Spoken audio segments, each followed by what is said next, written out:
Hola y muy buenas tardes. Un saludo muy especial tengan todos en esta bonita tarde de martes 15 de septiembre de 2020. Pues vamos a decirle a las personas, por favor, que hoy se conecten, puesto que vamos a tener acá expertos en temas de inmigración que se van a estar tocando precisamente los temas sobre los perdones migratorios, las fianzas, los derechos a inmigración, todas estas cosas que incumben precisamente a los miles de inmigrantes que se encuentran en un proceso migratorio, que se encuentran en un proceso de lograr un asilo o un perdón o alguna forma de poder estar por acá de forma legal acá en los Estados Unidos. Ya tengo por acá al abogado Víctor de la Flor Kibaki, está en backstage y enseguida le vamos a dar entrada. Este programa, evidentemente, debido al horario en que está transmitiendo, le recomendamos a las personas que lo vean en retransmisión, como efectivamente lo hacen en la página de Sol Televisión con los 6,000 usuarios que tiene la página Sol Televisión. También pueden buscarlo en Caliente de Prensa Libre, en Caliente, la revista En Caliente, por acá, por la página de En Caliente en Facebook y también en YouTube. También se va a estar retransmitiendo este programa a más de 100,000 personas en la plataforma Roku Televisión. Entonces, pues bueno, ahora vamos a darle, antes de empezar, a dar el resto de las noticias que tenemos por acá preparadas para el día de hoy. Vamos a darle la bienvenida al doctor Víctor de la Flor Kibaki. Vamos a darle entrada. Muy buenas tardes y bienvenido a la revista, doctor de la Flor Kibaki, ¿no? ¿Es así? Aquí, sí. Hola Ignacio, ¿cómo estás? Muchas gracias por tenerme hoy día en tu programa. Bueno, el placer primeramente es nuestro por tener aquí a un experto en temas de migración. Hoy yo esperaba a la doctora María Herrera Amellado, que nos ha estado asesorando, pero bueno, es una sorpresa tener un invitado más, puesto que nos honra a nosotros con personas expertas en la materia. ¿Qué sucede, doctor? Que hay muchos cubanos que ahora mismo, bueno, me refiero en el tema de los cubanos porque son al público que más o menos estoy dirigiendo este programa, pero también hay muchos mexicanos, nicaragüenses, venezolanos, pero hay diferentes tipos de situaciones. Usted me iba a hablar sobre el tema de los perdones y los derechos de inmigración, pero antes que me hable de eso, quisiera saber qué opciones tienen los cubanos que se encuentran detenidos en Texas, en las prisiones de centro de detención de Texas y Estados Unidos, que ahora mismo, por ejemplo, está el caso de algunos cubanos que recibieron antes de la pandemia, lograron recibir la corte, la citación para la corte, pero le pusieron la corte para el 2021, o sea, para el año que viene. Entonces, ¿qué sucede? Me estaban preguntando, Ignacio, en el tema exclusivo de los cubanos que tienen la ley, que se pueden acoger a la ley de ajuste cubano, bueno, ya ellos tienen el permiso, ya ese señor tiene el permiso de ICE, que le permite esperar la corte en territorio estadounidense. Entonces, durante este tiempo, que pase este tiempo, y él está con ese permiso esperando para la corte, él va a aplicar a la ley de ajuste cubano. ¿Podría entonces acogerse a esta ley de ajuste cubano y como es al año y un día, si le llega a la residencia ya no tiene que ir a la corte? ¿Cómo quedaría el caso de este señor? A ver, Ignacio, ahí hay que determinar ciertos puntos que son importantes. Yo creo que la pregunta sí es muy, muy interesante en el sentido de que un cubano, para poder acogerse al beneficio de la ley de ajuste cubano, lo primero que tiene que tener es una entrada legal a Estados Unidos, ¿ok? Una admisión a través de un puerto de entrada, un aeropuerto, etcétera, o al menos un parol, ¿ok? ¿Esto qué quiere decir? Aquellos cubanos que cruzan la frontera y que son capturados por ICE y que no obtienen un parol, no van a obtener el ajuste por la ley del ajuste cubano, ¿ok? Al menos hay que obtener un parol. En caso de que se obtenga un parol, entonces ahí sí al año y un día las personas que tengan este parol pueden optar por el ajuste bajo la ley del ajuste cubano. Y en el caso de este señor, que no sé cómo se llamará, si se llamará parol, porque no conozco estos términos migratorios, él lo que tiene es un permiso de ICE que le permitió esperar su corte en el próximo año, esperarlo en territorio norteamericano. Pero en este año ya él aplicó a la ley de ajuste cubano. Entonces le va a llegar la residencia y va a tener corte. Entonces, ¿cómo queda eso? En la corte, o sea, como ya la corte, a ver, asumiendo que esta persona efectivamente haya obtenido un parol en la entrada, y va a aplicar a la ley de ajuste cubano y asumiendo que se la aprueben, ¿ok? Él igual va a tener que ir a corte porque la corte está abierta, ¿ok? Entonces el ajuste cubano se va a hacer a través también de la corte. Se le va a presentar al juez, tiene que ir al juez a su fecha de corte y presentar todos los documentos acerca del ajuste cubano para que eventualmente el ajuste lo haga a través de corte. Otra pregunta que tenemos por acá, tengo amigos que son venezolanos, nicaragüenses, y que han cruzado la frontera de forma ilegal, pero han mantenido una conducta impecable en territorio norteamericano, nunca han sido detenidos, ya tienen 10 años acá en territorio norteamericano, pagan sus impuestos con un ITIN number que le dicen, y entonces, ¿cómo está? Hay algunas personas que, bueno, han formalizado matrimonio con otras personas. ¿Cómo es el tema de pueden estas personas aplicar la ley del perdón? Sí, esa es la famosa ley de los 10 años, ¿ok? Sin embargo, acá también hay que hacer una distinción que es muy importante y que la gente de repente no conoce.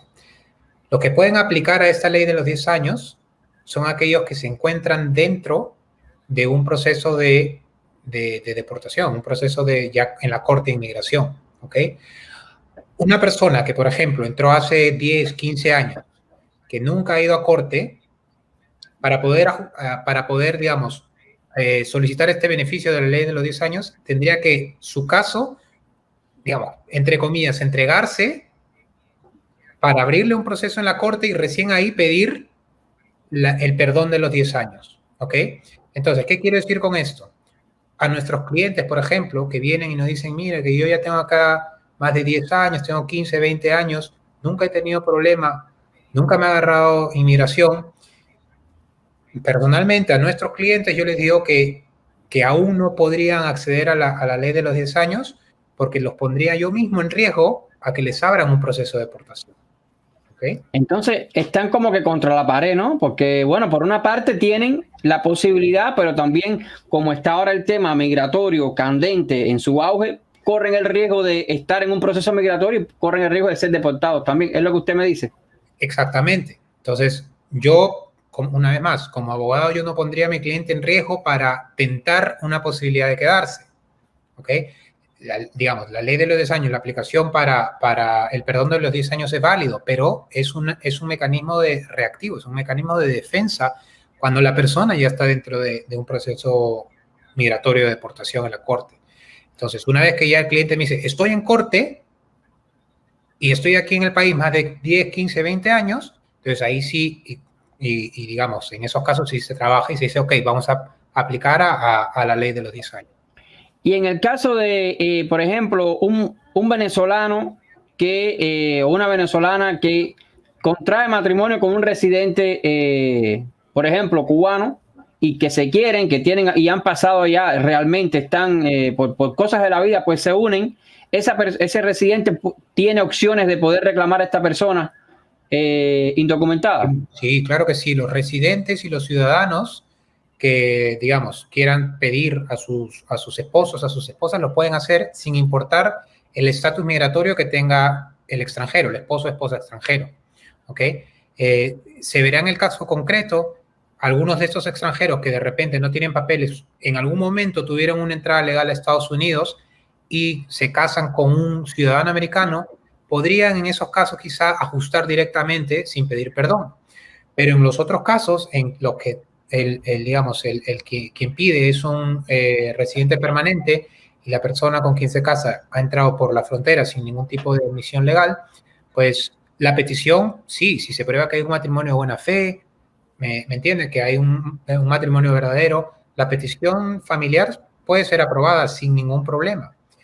El segundo paso va a ser el tema de pedir perdón. Es otro tipo de perdón, no es el perdón que hemos estado hablando en corte, es un perdón que se hace con las autoridades de inmigración, con USCIS en este caso, y hay un estándar aplicable, y básicamente es demostrar que aquella persona que necesita quedarse aquí en Estados Unidos tiene que hacerlo o debería hacerlo porque su esposo o esposa, que es residente o ciudadano, podría tener una dificultad extrema en caso de que esta persona salga o no le dejen quedarse aquí en el país. Una última pregunta que tengo por acá. ¿Está sucediendo un problema ahora mismo en los centros de detenciones ahí en Texas, donde un grupo de cubanos que se encuentra ahí, pues ellos se sienten un poco como que les están violando sus derechos? Es que ellos quizás no entienden los temas migratorios, porque por lo que he entendido y lo que ellos me han referido a mí, me han dicho, Ignacio, estamos aquí, nosotros no somos delincuentes, no somos malas personas y estamos retenidos. Entonces yo le digo, bueno, eso no tiene que ver nada con las leyes migratorias. Las leyes migratorias dicen, faltan esto, que tiene que estar detenido por tanto tiempo. ¿Cuál es la mayor cantidad de tiempo que puede estar detenido una persona en estos centros de detención migratorios? ¿Y qué derechos tienen, si se puede conocer, allá adentro? ¿Tienen derecho a contratar a un abogado ellos? ¿Qué derechos tienen? Por ejemplo, si algunos han sido maltratados en estos lugares.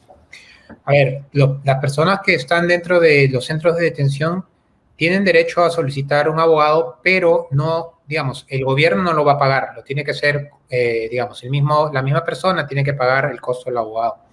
¿Ok? Ahora bien, los que están detenidos, lo que pueden es solicitar una fianza. Es para salir bajo fianza, hay que demostrar ciertos también, digamos, requisitos, por ejemplo, que no sea un riesgo de fuga, o sea, demostrarle al juez que si lo dejan salir, él va a cumplir con sus citas de inmigración, va a cumplir con las cortes y no se va a fugar, porque la idea es que siga cumpliendo y con asistir a la corte para defender su caso, ¿ok? Eso se ve, pues, de repente tiene familia aquí, de repente tiene un lugar a dónde ir, generalmente hay amigos o familiares que emiten cartas y que le dicen, ok, si tú sales, te vienes conmigo a mi casa y esta es mi dirección y yo gano tanto y yo te puedo mantener, digamos, mientras dure el proceso, etcétera. Entonces, un tema es que no sea un riesgo de fuga, ¿ok? Y el segundo tema es que no sea un peligro para la comunidad americana. Sí, no, continúa. Solamente para cerrar ese tema, lo que hay que ver es que no tenga antecedentes criminales, que sea una buena persona, que sea generalmente que vive en sociedad. Eso se demuestra muchas veces con cartas de referencia de amigos, de personas que lo conocen, de pastores de iglesia, etcétera, que digan efectivamente esta persona, pues yo la conozco, es una buena persona, es un buen padre, es un buen hijo, etcétera. Ahora, por último, es bien sabido entre la comunidad de inmigrantes que precisamente por lo que usted mencionaba de que en la calidad, el estatus migratorio que tienen, pues temen acudir hacia un profesional. Incluso he escuchado que por casos de perdón han cobrado hasta $13,000, $14,000, una cantidad me parece un poco exuberante con estos temas. Ahora, ¿qué usted le recomienda a los inmigrantes que están en este tipo de situaciones que quieren legalizar su estatus legal? ¿Que se mantengan así o que acudan a profesionales como ustedes? Bueno, lo que yo sí les recomiendo es que acudan a los profesionales, a los abogados, no a los notarios, no a los paralegales, que si bien pueden tener experiencia en inmigración, de repente pues no tienen la misma formación legal. Bueno, no, en verdad no la tienen, no tienen la misma formación legal que los abogados. ¿Okay? Aquí en Estados Unidos los notarios no es como en nuestros países que son abogados. Aquí los notarios es cualquier persona que pueda demostrar que básicamente es una buena persona, es una persona de confianza. Entonces, los notarios no son abogados generalmente. ¿Okay? Sí, entonces, efectivamente, he visto eso mismo. He visto notarios que a veces se hacen pasar por abogados cuando no. El notario, incluso hay diferentes tipos de notarios. Está el notario que hace unas cosas simples y otro que hace unas cosas más complicadas, pero no se debe acudir a este tipo de personas. ¿Y cómo uno puede identificar a un abogado de un notario? ¿Existe alguna forma por internet, algún medio? Sí, claro. Cada estado tiene, digamos, su colegio de abogados. ¿Okay? Entonces es muy fácil ir a las páginas web de los colegios de abogados de los estados, Florida, Nueva York, Arizona, Texas, etcétera, y buscar el nombre del abogado. ¿Okay? Si, por ejemplo, si me buscan a mí, como Víctor de la Flor, me pueden encontrar en Florida y en Nueva York, y así pues tendrían que, si un abogado le dice yo soy abogado en tal estado, pues al menos buscar en el colegio de abogados de ese estado y ver que efectivamente tenga una licencia activa. Bueno, no me quedo, creo que he tocado estos puntos neurálgicos con los temas de migratorios. Finalmente, quisiera que usted me dijera, las personas que van a ver este video, cómo pueden acceder a su compañía de abogados, su número de teléfono, la dirección, dónde ustedes radican. Ok, mira, nuestra oficina está en Miami, en Florida, se llama Kivaki Law Firm y bueno, soy socio de la doctora María Herrera, trabajamos juntos en esos temas de migración y en otros temas también digamos que los inmigrantes de nuestra sociedad, nuestra comunidad latina necesita aquí en el sur de la Florida, y nos pueden ver en redes, Kivaki Law Firm, @Kivaki Law Firm en Instagram, en Twitter, en Facebook. Y nuestro teléfono es 786-553-0600. Y que no hay que tener ningún tipo ni de miedo, ni tampoco hay que estar en un estatus legal para verlo usted. Se puede ser completamente ilegal y acudir a ustedes. Totalmente. Nunca tengan miedo de los abogados, porque los abogados son los que los defienden. Sean siempre abiertos, díganle siempre la verdad al abogado, porque a veces de repente por miedo, de repente por temor, por algo más, puede ser que no digan la verdad, pero la idea es que sean totalmente honestos con el abogado, porque de repente, según la experiencia que tenga el abogado, puede ver cómo solucionar el caso en función a los datos que los clientes nos dan a nosotros. Bueno, sin más, le doy las gracias por tenerlo usted como experto en nombre de la compañía que ustedes dirigen. Y nada, simplemente le diría que si lo puedo invitar a usted o a algún miembro del staff que ustedes laboran para el próximo martes, ¿podría ser? Sí, Ignacio, claro que sí, cuenta con nosotros. Bueno, muchísimas gracias y que tenga una bonita noche, Víctor de la Flor, Kivaki. Muchísimas gracias a usted. Gracias, hasta luego. Bueno, chao. Gracias. Bueno.